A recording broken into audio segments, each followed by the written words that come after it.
이 세상에는 신도 많고 주도 많으나 당신들의 주 하나님만이 참 하나님이시고 참 주인이십니다. 그분만이 크신 권능의 하나님이시요 두려우신 하나님이시며 사람을 차별하여 판단하시거나 뇌물을 받으시는 분이 아니시며 고아와 과부를 공정하게 재판하시며 나그네를 사랑하셔서 그에게 먹을 것과 입을 것을 주시는 분이십니다. 우리 다 같이 읽겠습니다. 시작. 당신들이 나그네를 사랑해야 하는 것은 당신들도 한때 이집트에서 나그네로 살았기 때문입니다. 아멘. 오늘은 신명기 10장을 여러분들에게 말씀드리려고 합니다. 신명기 10장은 크게 두 부분으로 나눌 수 있습니다.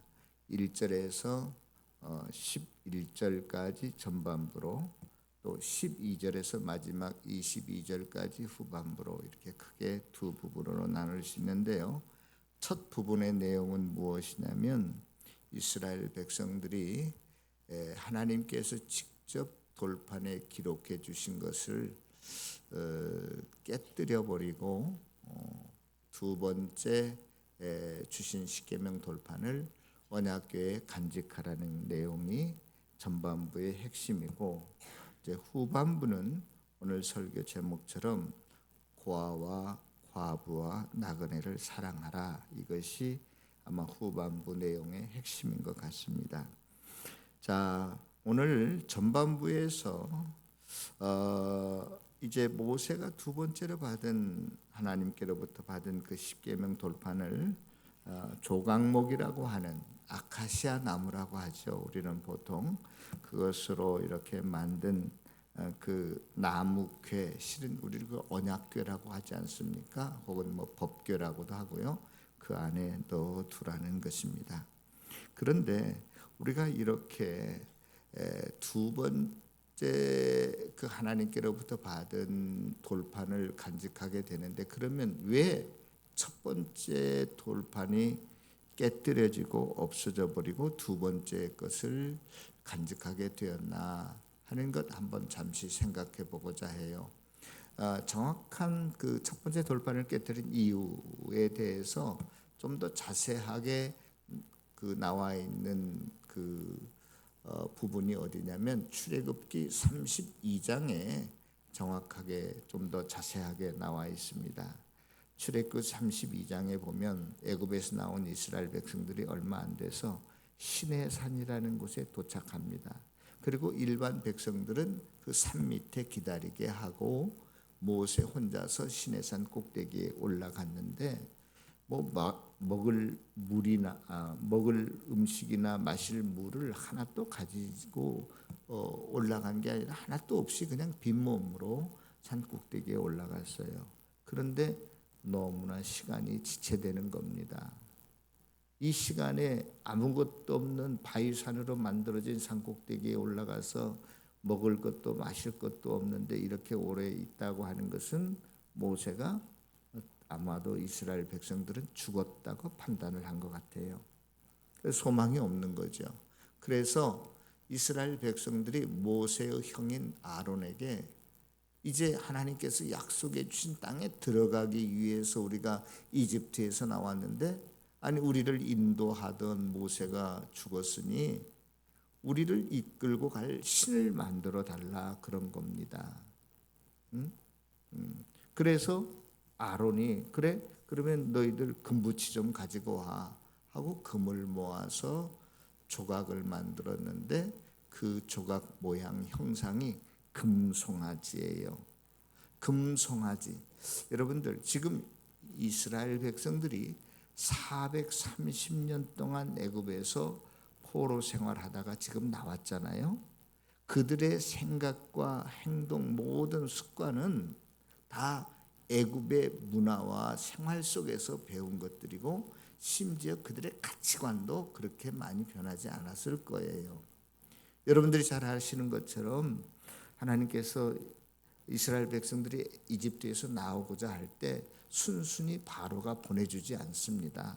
그래서 하나님께서 이집트에 10가지 재앙을 내리는데, 그 재앙을 내리는 것들은 실은 다 이집트 사람들이 신으로 알고 섬겼던 것들이었거든요. 그래서 여러분들 이집트는요, 실은 그들의 신과는 범실론이라고 그럴까 아니면 다실론이라고 그럴까, 그들이 섬겼던 거 굉장히 많은데요. 이집트 사람들은 지혜가 부족하면 뱀으로 만든 신상에 앞에 가서 절하고, 또 그들에게 보호가 필요하면 메뚜기를 섬겼어요. 또 그들이 자식이 없으면 다산에 어떠한 그 축복을 준다라고 하는 개구리 신을 섬겼습니다. 인간의 모습과 부타신도 있었고, 호루스라고 하는 매우 독수리 모양의 그 신상도 있었고, 굉장히 많아요. 예. 그러면은 이 금 신상을 이스라엘 백성들이 만들었는데, 금 신상은 뭐냐? 물질, 우리를 풍요롭게 한다는 그러한 축복을 주는 신으로 여겼어요. 그래서 저는 가보지는 못했지만 미국의 금융가 입구에 보면 뭐가 있어요? 황소가 있잖아요. 막 이렇게 뿔난 황소가 힘있게 지켜든 그 모습이 그 월스트리트에 가면 입구에 세워져 있다고 합니다. 이게 뭐냐? 우리에게 물질, 돈을 가져다주는 번영의 신이기 때문에 그러한 신들을 섬겼는데, 이스라엘 백성들이 그렇게 금으로 만든 송아지를 만들어 놓고, 이것이 우리를 애굽에서 인도해낸 신이야. 그것도 모르고 모세는 지금 시내산에 있는데 하나님께서 음성이 들립니다. 너희들 백성이 지금 범죄했다. 빨리 내려가 보라는 거예요, 하나님께서 모세에게. 그래서 내려와 보니까 아니나 다를까 금 신상에서 그들이 춤추며 뛰놀고 있었어요. 거기서 그 춤춘다라고 하는 동사도요, 히브리어로 무당들이 막 우리 한국식으로 이야기하면 막 정신없이 무슨 신내림을 받았다고 하나? 엑스타시 현상에 들어가서 어떤 도덕적인 판단이 흐려지는 상태, 그러한 상태로 춤추고 막 놀았다 이 말이에요. 그래서 그것을 보고 하나님께 받은 이 10계명을 모세가 어떻게 해요? 그냥 던져서 깨뜨려 버려요. 만약에 그 하나님께서 직접 인간에게 어떠한 기록물로 남긴 것은 그것이 유일한데, 그것이 아직까지 보존되어 있다면 성전의 법궤보다도 더 큰 가치가 있을 것이다. 세계 최고의 유물이 되었을 거다. 성서학자들은 그렇게 하죠. 그런데 그걸 그냥 깨뜨려 버려요. 사라져 버렸습니다. 없어져 버렸습니다. 지구상에서 어느 누구도 찾을 수가 없게 되었어요. 그러면 그 32장에 보면, 조금 더 깊게 살펴보면, 모세가 가만히 보니까 32장 25절에 보면 백성들이 방종했기 때문에 그 금신상을 만들었다는 거예요. 여러분, 방종이라는 한국말 사전은 뭐 내가 구체적으로 찾아보지는 않았지만 그 어떤 무례히 행동하는 거 아닙니까? 자기 멋대로 어떠한 말하고 행동하는 것, 혹은 뭐 교만하게 행하는 것, 이런 것들이 이제 방자히 행하는 것인데, 이 방자히 행한다라고 하는 히브리 말은 파라라고 하는 단어인데, 풀어놓다, 내어놓다, 석방하다, 뭐 이러한 제한이 없다, 이러한 뜻. 그러니까 거의 우리나라 말하고 비슷하다고 생각이 듭니다. 저와 여러분들은, 하나님의 백성들은요, 하나님의 존재감 아래에서 살아야 됩니다. 하나님의 영향력 아래에서 살아야 되는데, 그것에서 벗어나는 것을 가리켜서 방종이라고 하는 거예요. 이스라엘 백성들은 그들이 금송아지를 만든 이유는 더 이상 내가 하나님 앞에서 살지 않겠다는 거예요. 지멋대로 사는 것입니다. 저와 여러분들은, 하나님의 백성들은 기본적으로 우리가 고린도전서 10장 31절에 보면, 우리가 먹든지 마시든지 무엇을 위해서 살아야 될 존재들이에요? 하나님의 영광을 위해서 살아야 될 존재들입니다. 영광이라고 하는 것은 빛이라는 뜻인데요. 여러분들 지금 여기가 캄캄하고 다 불을 끄고 연극에 가면 서치라이트라고 그래가지고 주인공 한 사람의 무대에만 빛을 쫙 비춰주지 않습니까? 영광이라는 게 그런 거예요. 아무것도 보이지 않고 주인공만 드러나는 것. 옆 사람도 보이지 않고 그 앞에 무대에 선 사람이 나의 인생의 주인이요 최고로 여기는 것을 하나님께 영광을 돌린다, 그런 거예요. 여러분들이 무슨 박수나 쳐주고 뭐 이런 게 영광이 아니라 내 양심의 기준이 되고 하나님이 내 삶과 근거의 표준이 되고 근거가 되는 것, 그래서 그분이 나의 최고이고 으뜸인 것을 드러내는 것, 저와 여러분들의 말과 행동을 통해서 주님만이 나타나는 것을 가리켜서 하나님께 영광을 돌린다, 그렇게 우리가 말하는 거예요. 그런데 이것은 뭐냐? 지금도 저와 여러분들을 하나님께서 다 내려다보시고 저와 여러분들의 어떠한 행동거지와 마음속에 있는 것도 다 살피시는 분이신데 그걸 인정하지 않는 거예요. 지멋대로 행동하는 것을 방종이라고 그래요. 그래서 이스라엘 백성들이 하나님만 사랑하고 섬겨할 사람들이 금송아지를 만들어 놓고 이게 이집트에서 우리를 이끌어낸 신이야.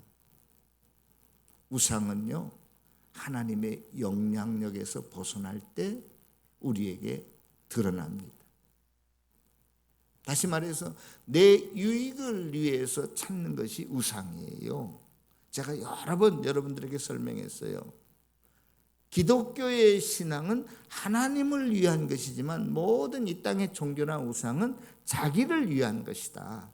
그래서 어느 신이 그 무엇이 내가 소원하는 것, 바라는 것을 빨리 채워주고 더 많이 줄 것인가에 우리가 현혹되어서 따라가네요.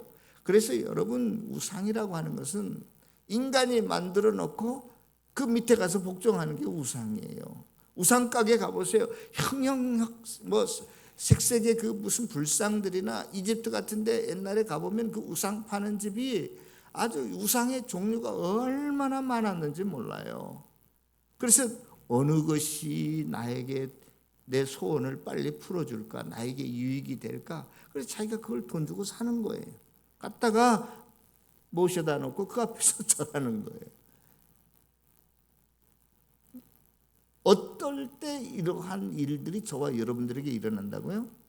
하나님의 존재감 앞에서 우리가 살아야 되는데, 하나님의 영향력 앞에서 아래에서 살아야 되는데, 그것을 벗어나게 되면 그때는 이제 지 멋대로 행하는 거예요. 방종하게 되는 거예요.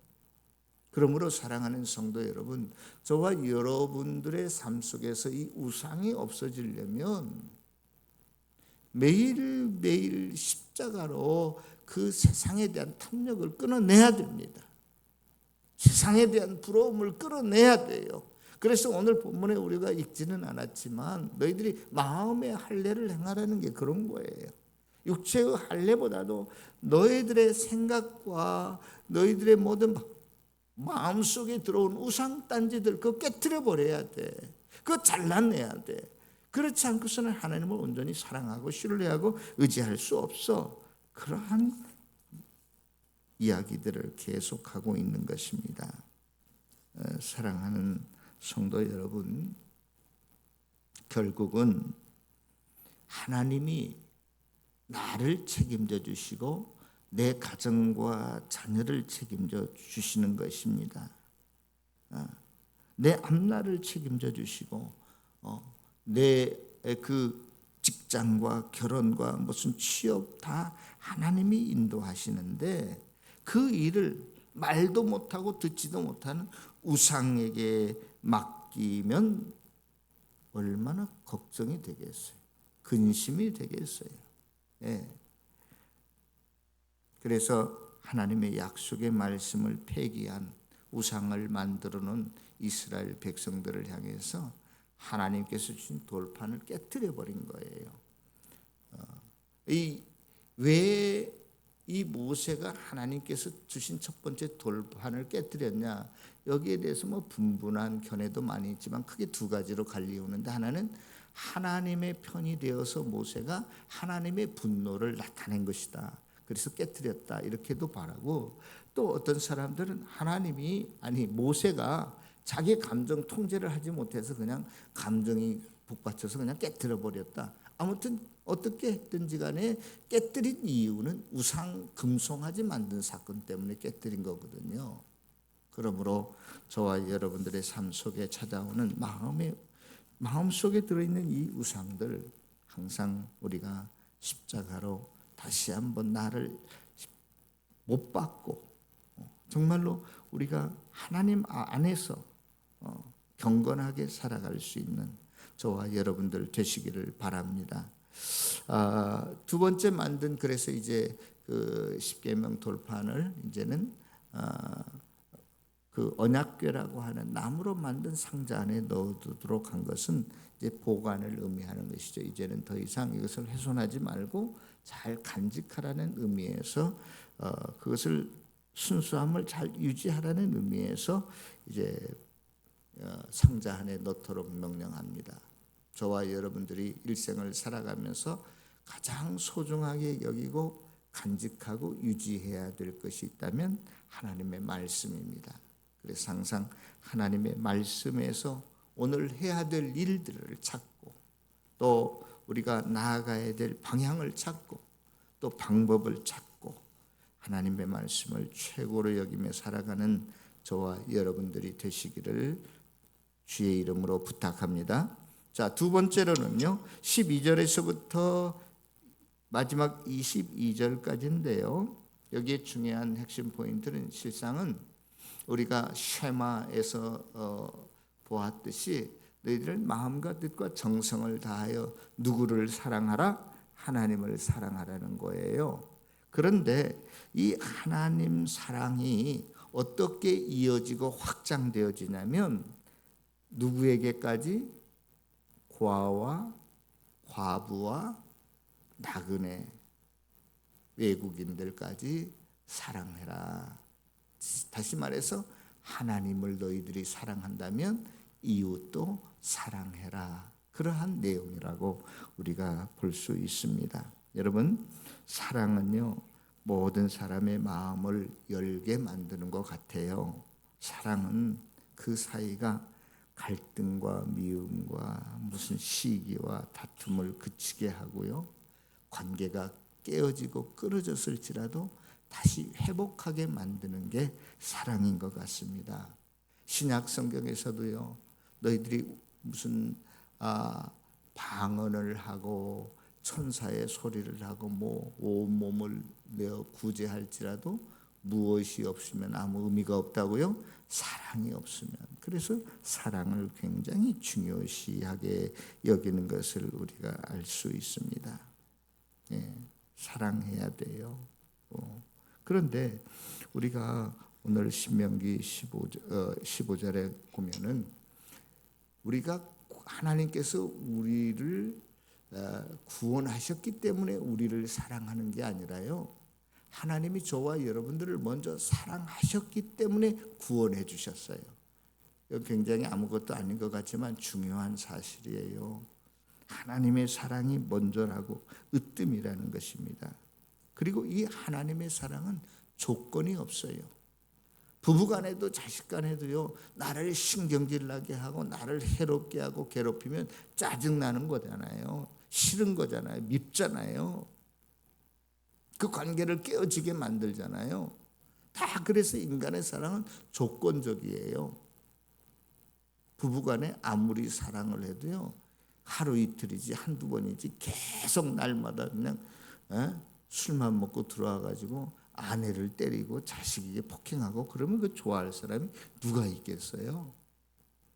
한계가 있어. 그 한계를 넘어버리면 도저히 이제 이 사람하고 같이 못 살겠다는 거예요. 인간의 사랑도요, 적당하게 기브앤테이크가 일어나야지 부부간에도 사랑하고 뭐 이렇게 사랑이 형성이 되는 거지, 일방적인 무조건적인 사랑은 이 세상에서 찾아볼 수가 없습니다. 그런데 하나님만이 저와 여러분들을 무조건적으로 사랑하셨어요. 심지어 어떤 때 사랑하셨다고요? 여러분들이 원수를 위해서 뭐 해줄 수 있는 게 없어요? 뺏어왔으면 뺏어왔지, 내가 원수를 위해서 뭘 해준다는 사람은 바보지. 그런데 하나님께서는 저와 여러분들이 원수 되어졌을 때에 그의 아들을 죽이셨대요. 저와 여러분들을 그만큼 사랑하셨대요. 그래서 저와 여러분들을 아들로 딸로 삼으셨대요. 성경은 무조건사. 이거 정말로 내가 1000분의 1, 10,000분의 1이라도 한번 해보리라 마음 먹지만 도대체 안 되는 게 이 하나님의 사랑이에요. 하나님께서는 저와 여러분들이 뭐 키가 작다고, 키가 뭐 크다고, 뭐가 얼굴이 잘생겼다고 못생겼다고 사랑하고 미워하는 게 절대 아니란 말이에요. 나이가 들었다고 젊었다고 사랑하고 덜 사랑하고 그게 아니라는 거예요. 무조건적으로 누구나 다 사랑해 주셨다라고 성경은 말해요. 그러나 인간의 사랑은 정반대입니다. 그 조건이 사라지면 그 관계도 사이도 멀어지고 깨어지고 말지요. 내가 이 사람의 돈을 보고 사랑했는데 이 사람이 나에게 친절을 베풀어 주고 또 나를 아주 힘들지 않게 편안하게 해줘서 사랑했는데 그것이 없어지면 인간의 사랑은 깨지게 되어 있어요. 그러나 하나님의 사랑은 무조건적인 것뿐만이 아니라 영원한 사랑입니다. 한번 저와 여러분들을 사랑하면 끝까지 사랑하시는 그 사랑입니다. 그래서 오늘 우리가 믿는 하나님은 본문 17절에 보니까 신중의 신이요 크고 능하신 하나님이요 사람을 외모로 조건으로 보지 아니하시고 뇌물도 받지 아니하시는 하나님이다. 자, 오늘 제가 이제 하고 싶은 말씀은요. 우리 신명기 10장 18절 19절인데 우리 다 같이 한번 읽어 보겠습니다. 신명기 10장 18절 19절 시작. 고아와 가부를 위하여 정의를 행하시며 나그네를 사랑하며 그에게 떡과 옷을 주시나니 너희는 나그네를 사랑하라.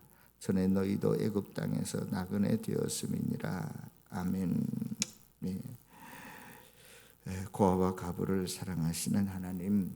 실은 여기에서 이제 고아라고 하는 것은 여러분들 부모나 그러니까 아버지 어머니가 없는 사람을 고아라고 하고 과부는 남편이 없는 사람을 과부라고 하는데 성경의 원어의 정확한 뜻은 그러면 성경에 보면 꼭 고아와 가부 이 사람을 꼭 항상 등장해. 그러면 고아와 가부는 같이 때마다 따라다니고 한 집에 사는 사람이냐? 그런 거 아니잖아요. 그 왜 고아와 가부라고 했을까? 원어의 정확한 뜻은 여기서 고아라고 하는 것은 아버지를 잃은 아들이라는 뜻이에요. 네? 그러니까 아버지가 없는 사람. 여기서 과부는 남편이 없는 사람.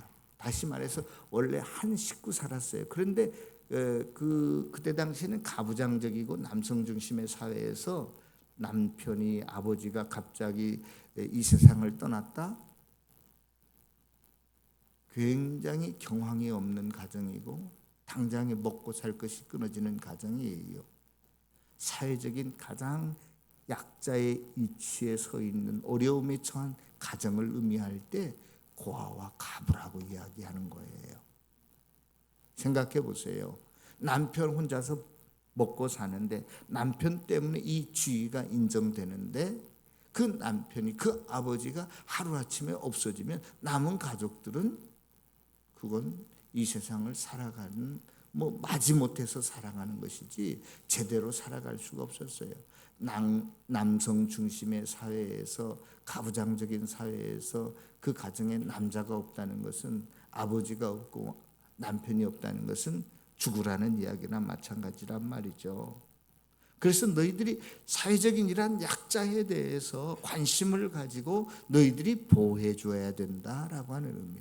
공의의 하나님이라고 하는 것은 제가 지난번에도 말씀을 드렸지만 무슨 사회적인 정의만을 의미하는 것이 아니라 이 미슈파트라는 히브리 단어는 이웃과 공감하는 관계, 이웃과 좋은 관계를 맺는 것을 미슈파트라고 그래요. 하나님께서는 공의로운 하나님이시기 때문에 저와 여러분들만 배부르고 등 따시게 잘 사는 것을 원치 아니하시고 너희들이 공평하게 골고루 잘 사는 것을 하나님은 원하시는 하나님이에요. 그래서 우리보다 더 약한 사람, 더 부족한 사람들에 대해서 우리가 관심을 가지고 그들의 어려움에 함께 공감해주고 그들의 어려움을 도와주는 이것이, 이 정신이 기독교의 정신이고 윤리입니다. 그래서 오늘 저와 여러분들이 우리나라의 영남 지방의 큰 산불로 인해서 많은 사람들이 집을 잃고 부모 형제를 잃고 산에 불난 게 아니라 모든 집을 다 잃고 농작물까지, 아니 어떤 데 보니까 그냥 부둣가 배까지 탔다고 그래요. 얼마나 힘들고 어렵겠습니까?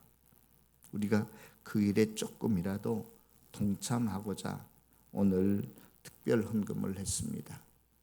여러분들에게 하나님의 뜻을 행한 여러분들에게 하나님의 놀라운 은혜와 복이 차고 넘치리라고 믿습니다. 오늘 18절에 보면 그렇게 고아와 과부를 위하여 정의를 행하며 나그네를 사랑하며 사랑하는 그에게, 그 사람에게 떡과 옷을 주신대요. 복을 주신대요. 나도 먹을 게 없는데 이러한 일에 동참하는 그들에게 하나님께서 걱정하지 말라는 거예요. 너희들에게 떡과 옷을 하나님께서 채워주시겠다. 사랑하는 성도 여러분들에게, 착한 일을 하는 여러분들에게, 선한 일을 행하는 여러분들에게, 하나님의 명령에 순종하는 여러분들에게 하늘의 놀라운 위로와 평강과 복이 채워지리라고 믿습니다. 사랑하라는 것은 기독교의 가장 핵심 중에 핵심이에요. 하나님을 사랑하고 이웃을 사랑하라는 것, 하나님의 명령입니다. 신명기 이 뒤에 보면은요, 하나님께서 무슨 율법처럼 만들어요. 하나님을 사랑하라는 것을.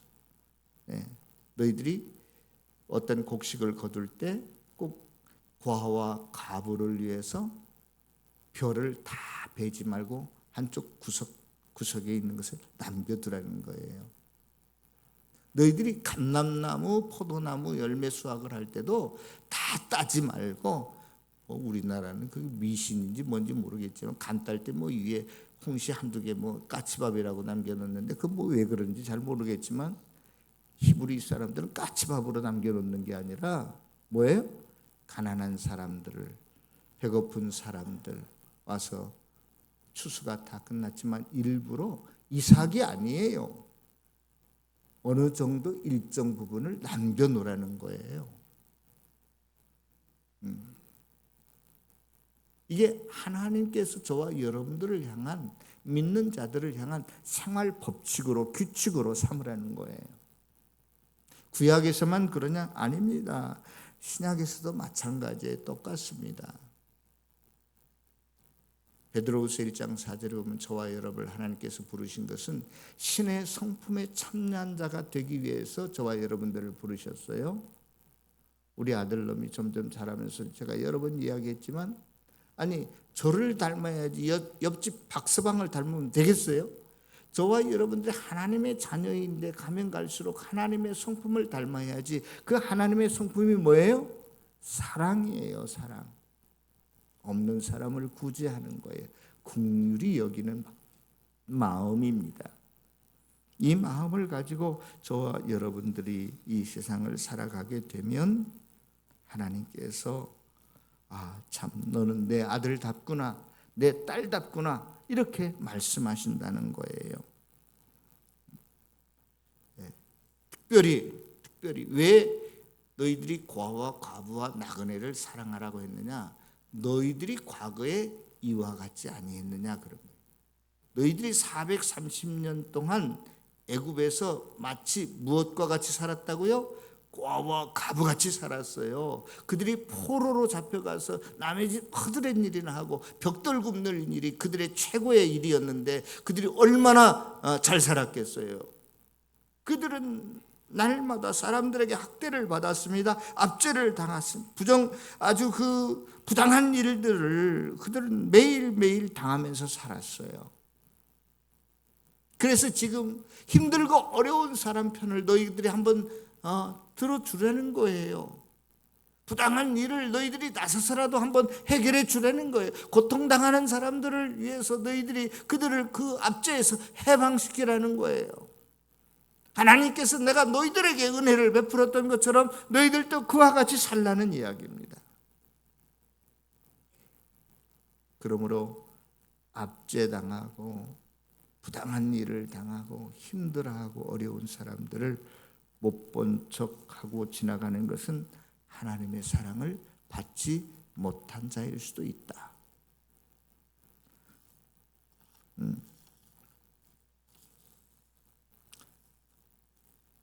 사랑하는 성도 여러분, 이제 말씀을 마칠 때가 됐습니다. 우리 예수님께서 너희들은 이제 천국에 다 들어가라. 그 이유는 뭐냐? 내가 배고팠을 때 너희들이 나한테 먹을 것도 주었고, 헐벗었을 때 옷도 갖다 주었고, 내가 옥에 갇혔을 때 면회도 왔고, 내가 목말랐을 때 너희들이 와서 나한테 마실 물도 주지 않았냐? 깜짝 놀랐어요.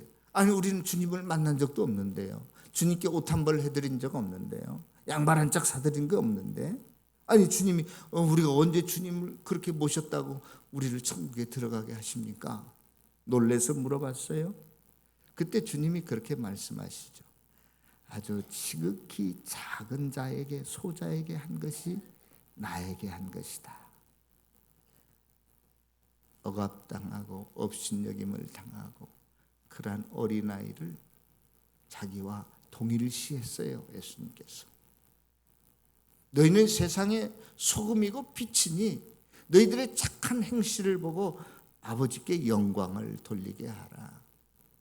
사랑하는 성도 여러분, 저와 여러분들 오늘 단순히 우리가 산불을 위해서, 산불 피해 당한 사람을 위해서 구제 헌금만이 아니라 이 하나님의 정신이 우리 그리스도인의 삶의 이 세상을 살아가는 자세가 어떠해야 된다는 것을 분명히 깨닫고 우리가 항상 어려운 사람을 보고 구제하고 사랑하며 살아갈 수 있기를 바랍니다. 끝으로 빌립보서 3장 3절에 보면 이 모든 것을 성령으로 봉사하며 그랬어요. 여러분들의 힘으로 내가 가진 알량한 재산으로 얼마 이렇게 떼어주는 게 아니라 여러분들이 모든 일을 하되 여러분들이 교회 안에서 모든 어떠한 섬김의 일을 하든지 간에 내가 시간이 있다고 내가 힘이 있다고 하는 거 아니에요. 무엇으로 하라고요? 성령으로 봉사하라. 성령으로 하지 않으면은요, 내가 알량한 얼마 헌금 좀 많이 했다고 우쭐대고요, 내가 또 많이 해야 되는데 조금밖에 못해서 하고 주눅들 수 있어요. 그런데 하나님이 주시는 능력으로 하면 내가 수십억을 헌금했더라도 내가 한 게 아니라 하나님의 은혜로 한 것이니까 자랑할 수 없고, 내가 비록 10원짜리 동전 하나밖에 못했다 할지라도 이건 하나님이 은혜 주셔서 이것도 할 수 없는데 내가 최선을 다해서 할 수 있게 됨을 감사할 수 있게 되는 거예요. 사랑하는 성도 여러분, 우리가 헌금 내고 구제하고 이웃을 사랑하고 봉사하는 일 어느 것을 한다 할지라도 누구의 힘으로? 하나님이 주시는 성령의 힘으로. 그래서 성령 충만한 자들 되어지시기를 바랍니다. 성령이 저와 여러분들의 심령을 새롭게 하고 성령이 충만하게 임하시면 이 땅이 흔들리면서 우리의 거짓과 탐욕을 몰아내고 하나님이 원하시는 놀라운 역사를 우리가 함께 일으키며 살아가게 될 줄로 믿습니다. 저와 여러분들의 심령이, 가정이, 우리 교회가 새롭게 되고 부흥되어지고 성령 충만한 교회, 진리가 충만한 이 땅이 되어서 우리가 새로운 사역을 감당하게 될 줄로 믿사 항상 성령 충만함을 갈구하는 성령 충만함으로 일하는 저와 여러분들이 다 되어지시기를 다시 한번 주님의 이름으로 축원합니다. 기도하겠습니다.